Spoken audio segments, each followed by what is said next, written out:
ಜೈ ಗುರುದೇವ. ನಮಸ್ತೆ ಸ್ನೇಹಿತರೆ. ಇವತ್ತು ಶ್ರೀ ಗುರುಚರಿತ್ರೆಯ 41ನೇ ಅಧ್ಯಾಯವನ್ನು ಕೇಳಿ ಶ್ರೀ ಗುರುಗಳ ಕೃಪೆಗೆ ಪಾತ್ರರಾಗೋಣ. ಹರಿ ಓಂ ಶ್ರೀ ಗುರುಭ್ಯೋ ನಮಃ. ನಾಮಧಾರಕನೇ, ಗುರುಗಳ ಕೀರ್ತಿಯು ನಾಡಿನ ತುಂಬೆಲ್ಲ ಹರಡಿ ಹೋಗಿತ್ತು. ಅದನ್ನು ಜನಮುಖದಿಂದ ತಿಳಿದ ನಿಮ್ಮ ಪೂರ್ವಜರಾದ ಸಾಯದೇವನು ಗುರುಗಳಲ್ಲಿ ಭಕ್ತಿ ಹೊಂದಿ ಅವರನ್ನು ಪುನರ್ದರ್ಶನ ಪಡೆದು ಮಾಡಿಕೊಳ್ಳುವ ಲವಲವಿಕೆಯಿಂದ ಗಾಣಗಾಪುರಕ್ಕೆ ಬಂದನು. ಗಾಣಗಾಪುರವು ದೂರದಿಂದ ದೃಷ್ಟಿಗೆ ಬಿದ್ದೊಡನೆಯೇ ನಿಂತಲ್ಲಿಯೇ ಸಾಷ್ಟಾಂಗ ನಮಸ್ಕಾರ ಹಾಕಿದನು. ಮಠಕ್ಕೆ ಬಂದು ಗುರುಗಳನ್ನು ಕಂಡು ಅವನ ಚರಣ ಕಮಲಗಳ ಮೇಲೆ ಬಹುಭಕ್ತಿಯಿಂದ ಹೊರಳಾಡಿದನು. ಗುರುಗಳನ್ನು ನಾನಾ ಬಗೆಯಿಂದ ಸ್ತುತಿಸಿ ಜೈ ಜೈಕಾರ ಮಾಡಿದನು. ಗುರುಗಳು ಸಂತುಷ್ಟರಾಗಿ ಆತನ ತಲೆಯ ಮೇಲೆ ಹಸ್ತವನ್ನಿಟ್ಟು, ಸಾಯಂ ದೇವ, ನೀನು ನಮ್ಮ ಪರಮ ಭಕ್ತನು. ನಿನಗೆ ವಂಶ ಪರಂಪರೆಯಾಗಿಯೂ ನಮ್ಮ ಸೇವಾ ಭಾಗ್ಯ ಲಭಿಸುವುದು. ನೀನು ಬೇಗ ಸಂಗಮಕ್ಕೆ ಹೋಗಿ ಸ್ನಾನ ಮಾಡಿ ಅಶ್ವತ್ಥ ಸೇವೆಯನ್ನು ಮುಗಿಸಿಕೊಂಡು ಬಾ. ಇಂದು ನಮ್ಮ ಪಂಕ್ತಿಯಲ್ಲಿಯೇ ಭೋಜನವಾಗಲಿ ಎಂದು ಹೇಳಿದರು. ಸಾಯಂ ದೇವನು ಗುರುಗಳ ಆದೇಶದಂತೆ ಸ್ನಾನ ಅಶ್ವತ್ಥ ಸೇವೆಗಳನ್ನು ಮುಗಿಸಿಕೊಂಡು ಬಂದು ಗುರುಪೂಜೆ ಮಾಡಿ ಶ್ರೀ ಗುರುಗಳಿಗೆ ಭಿಕ್ಷೆ ಹಾಕಿದನು. ಶಿಷ್ಯರು ಸಮೇತರಾಗಿ ಗುರುಗಳು ಅಂದು ಬಹುತೃಪ್ತಿಯಿಂದ ಊಟ ಮಾಡಿದರು. ಊಟದ ನಂತರ ಗುರುಗಳು ಸಾಯಂ ದೇವನಿಗೆ, ನೀನು ಎಲ್ಲಿರುವಿ? ನಿನ್ನ ಹೆಂಡತಿ ಮಕ್ಕಳೆಲ್ಲಿರುವವರು? ನಿಮ್ಮ ಕ್ಷೇಮ ಸಮಾಚಾರವೇನು ಎಂದು ಮುಂತಾದ ಪ್ರಶ್ನೆ ಮಾಡಿದರು. ಅದಕ್ಕೆ ಸಾಯಂ ದೇವನು, ಗುರುವೇ, ತಮ್ಮ ಅನುಗ್ರಹದಿಂದ ನಾವೆಲ್ಲರೂ ಕ್ಷೇಮವಾಗಿದ್ದೇವೆ. ಸದ್ಯಕ್ಕೆ ಉತ್ತರ ಕಂಚಿಯಲ್ಲಿ ವಾಸವಾಗಿರುವೆವು. ತಮ್ಮಂದಿರ ಮೇಲೆ ನನ್ನ ಮಕ್ಕಳ ಸಂಸಾರ ಭಾರವಿಟ್ಟು ನಿಮ್ಮ ಸನ್ನಿಧಿಯಲ್ಲಿಯೇ ಆಯುಷ್ಯ ತೀರಿಸಬೇಕೆಂಬ ಅಭಿಲಾಷೆ ನನ್ನದಾಗಿದೆ ಎಂದು ನುಡಿದನು. ಗುರುಗಳು, ನಮ್ಮ ಸೇವೆ ಬಹಳ ಕಠಿಣವಾಗಿದೆ ಸಾಯಂ ದೇವ. ಯಾಕೆಂದರೆ ನಾವು ಊರಲ್ಲಿರುವೆವೋ ಅರಣ್ಯದಲ್ಲಿರುವೆವೋ ಹೇಳಲಿಕ್ಕಾಗದು ಎಂದು ನುಡಿದರು. ಅಂತಹ ಸ್ಥಿರ ಮನಸ್ಸು ನಿನಗಿದ್ದರೆ ಇಂದಿನಿಂದಲೇ ನೀನು ನಮ್ಮ ಸೇವೆಯನ್ನು ಕೈಗೊಳ್ಳಬಹುದು ಎಂದು ಅಭಯವನ್ನಿತ್ತರು. ಸಾಯಂ ದೇವನು ಗುರುಸೇವೆಯಲ್ಲಿ ನಿರತನಾದನು. 4 ತಿಂಗಳ ಕಾಲ ಕಳೆಯಿತು. ಒಂದು ದಿನ ಸಾಯಂಕಾಲ ಗುರುಗಳು ಸಾಯಂ ದೇವನೊಬ್ಬನನ್ನೇ ಸಂಗಡ ಕರೆದುಕೊಂಡು ಸಂಗಮಕ್ಕೆ ಹೋದರು. ಮರದಡಿಯಲ್ಲಿ ಮಾತನಾಡುತ್ತಾ ಕುಳಿತಾಗ ಒಮ್ಮಿಂದೊಮ್ಮೆಲೆ ಬಿರುಗಾಳಿ ಬೀಸಿ ಮಳೆ ಸುರಿಸಲಾರಂಭಿಸಿತು.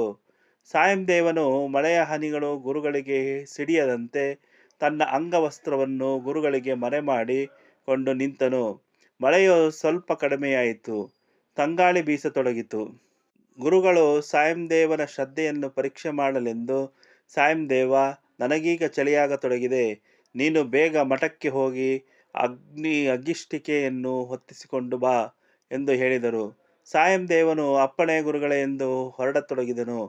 ಗುರುಗಳು ಆತನನ್ನು ಎಚ್ಚರಿಸುತ್ತಾ, ನೀನು ಹೋಗುವಾಗ ಅಥವಾ ಬರುವಾಗ ಎಡಬಲಗಳಿಗೆ ತಿರುಗಿ ನೋಡದಂತೆ ಬಾ ಎಂದು ಗಟ್ಟಿಯಾಗಿ ಕೂಗಿ ಹೇಳಿದರು.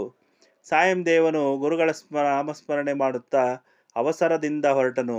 ರಾತ್ರಿಯಾಗಿತ್ತು. ಅದರಲ್ಲಿಯೂ ಆಕಾಶದ ತುಂಬೆಲ್ಲ ಮೋಡ ಕವಿದಿತ್ತು. ಮಿಂಚಿದಾಗ ಮಾತ್ರ ಸ್ವಲ್ಪ ದಾರಿ ಕಾಣಿಸುತ್ತಿತ್ತು. ಅಂತಹದ್ದರಲ್ಲಿಯೇ ಸಾಯಂ ದೇವನು ಅಗಸೆಯ ಬಾಗಿಲಿಗೆ ಬಂದು ತಲುಪಿದನು. ಮಠಕ್ಕೆ ಹೋಗಿ ದ್ವಾರಪಾಲಕನಿಗೆ ವಿಷಯ ತಿಳಿಸಿ ಅವಸರದಿಂದ ಅಗ್ಗಿಷ್ಟಿಕೆಯನ್ನು ಸಿದ್ಧಪಡಿಸಿಕೊಂಡು ಸಂಗಮದತ್ತ ಹೊರಟನು. ಅರ್ಧ ದಾರಿ ಸಾಗಿದಾಗ ಗುರುಗಳು ಎಡಬಲಗಳ ಕಡೆ ನೋಡಬೇಡ ಎಂದು ಯಾಕೆ ಸೂಚಿಸಿದರು ಎಂಬ ಕುತೂಹಲದಿಂದ ಬಲಕ್ಕೆ ನೋಡಿದನು. ದೊಡ್ಡ ಘಟಸರ್ಪವೊಂದು ಆತನೊಂದಿಗೆ ಮಾರ್ಗದ ಬದಿಯಿಂದ ಧಾವಿಸಿ ಬರತೊಡಗಿತ್ತು. ಭೀತಿಕೊಂಡು ಎಡಕ್ಕೆ ನೋಡಿದನು. ಅಲ್ಲಿಯೂ ಅಂತಹದ್ದೇ ಒಂದು ಸರ್ಪ ಎಡಬದಿಯ ರಸ್ತೆಗುಂಟ ಧಾವಿಸಿ ಈತನೆಡೆಗೆ ಬರತೊಡಗಿತ್ತು. ಸಾಯಂ ದೇವನ ಎದೆಯಲ್ಲಿ ನೀರು ಸುರಿದಂತಾಯಿತು. ಜೀವನ ಮೇಲಿನ ಹಂಗು ದೊರೆದು ಅಗ್ಗಿಷ್ಟಿಕೆಯೊಂದಿಗೆ ಸಂಗಮದತ್ತ ಓಡತೊಡಗಿದನು. ಗುರುನಾಮವು ಆತನ ನಾಲಿಗೆಯಲ್ಲಿ ನೆಲೆದಾಡುತ್ತಿರಲು ಸಹಸ್ರ ದೀಪಗಳ ಬೆಳಕಿನಲ್ಲಿ ಗುರುಗಳು ಬಹಳಷ್ಟು ಜನರೊಂದಿಗೆ ಕುಳಿತಿರುವುದು ದೂರದಿಂದಲೇ ಆತನಿಗೆ ಗೋಚರಿಸಿತು. ಆದರೆ ಗುರುಗಳನ್ನು ಸಮೀಪಿಸುತ್ತಿದ್ದಂತೆಯೇ ಅವೆಲ್ಲ ಅದೃಶ್ಯವಾಗಿ ಹೋದವು. ಆತನನ್ನು ಬೆಂಬೆತ್ತಿ ಬಂದ ಸರ್ಪಗಳು ಸಂಗಮಕ್ಕೆ ಬಂದೊಡನೆಯೇ ಕಾಣದಂತಾದವು. ಸಾಯಂ ದೇವನು ಅಗ್ಗಿಷ್ಟಿಕೆಯನ್ನು ಗುರುಗಳೆದುರು ತಂದಿಟ್ಟು ಬೆಂಕಿಯನ್ನು ಪ್ರಜ್ವಲಗೊಳಿಸತೊಡಗಿದನು. ಅಂತಹ ಚಳಿಯಲ್ಲಿಯೂ ಆತನ ಮುಖದ ಮೇಲೆ ಮೂಡಿದ್ದ ಬೆವರ ಹನಿಗಳನ್ನು ಗಮನಿಸಿದ ಗುರುಗಳು, ನೀನು ಇಷ್ಟೇಕೆ ಅಂಜಿರುವಿ ಎಂದು ಸಾಯಂ ದೇವನಿಗೆ ಪ್ರಶ್ನೆ ಮಾಡಿದರು.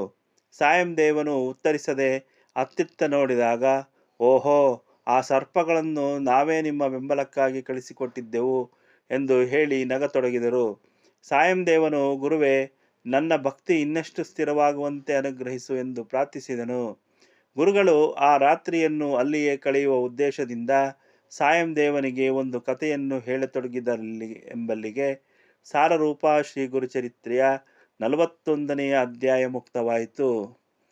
ಇಷ್ಟವಾದರೆ ಲೈಕ್ ಮಾಡಿ, ಕಮೆಂಟ್ ಮಾಡಿ, ಸಾಧ್ಯವಷ್ಟು ಶೇರ್ ಮಾಡಿ. ಧನ್ಯವಾದಗಳು.